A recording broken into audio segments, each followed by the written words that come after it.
તો જૂનાગઢના ભેંસાણમાં અમર શૈક્ષણિક સંકુલમાં અમાનવીય ઘટના બની છે। 20થી વધુ બાળકો સાથે સૃષ્ટિ વિરુદ્ધનું કૃત્ય કરવામાં આવ્યું। શાળાના આચાર્ય અને શિક્ષક દ્વારા કૃત્ય કરવામાં આવ્યું હોય તેવો આક્ષેપ કરવામાં આવ્યો છે। રાત્રિના સમયે વિદ્યાર્થીઓને બોલાવીને શારીરિક અડપલા કરતા હતા। શાળાના આચાર્ય અને શિક્ષક ભોગ બનેલા વિદ્યાર્થીઓએ વાલીઓને જાણ કરી વાલીઓ દ્વારા શાળામાં હોબાળો કરવામાં આવ્યો।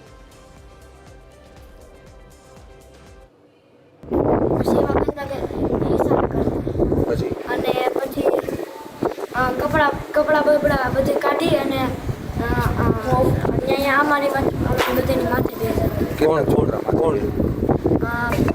સ્વામી પ્રથમ જેવા બધા છોકરા હતા ને એની માથે કોણ હિરણ સાહેબ ને કેવલ સાહેબ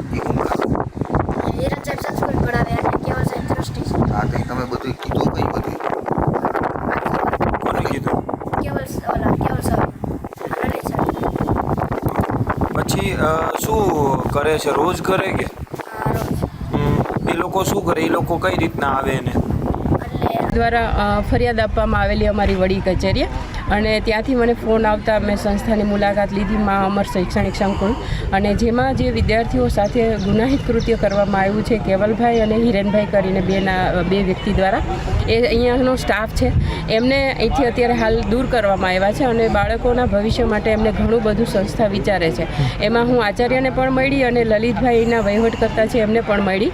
તો એમણે એવું કીધું કે મને આજે સવારે 10 વાગે જ ખબર પડી કે બાળકોએ જ્યારે એમના વાલી મિટિંગમાં ફરિયાદ કરતા વાલીઓએ મને જાણ કરી ત્યારે જ ખબર પડી, બાકી કોઈને ખબર જ નહોતી કે આવી રીતે બાળકો સાથે કૃત્ય કરે છે કોઈ।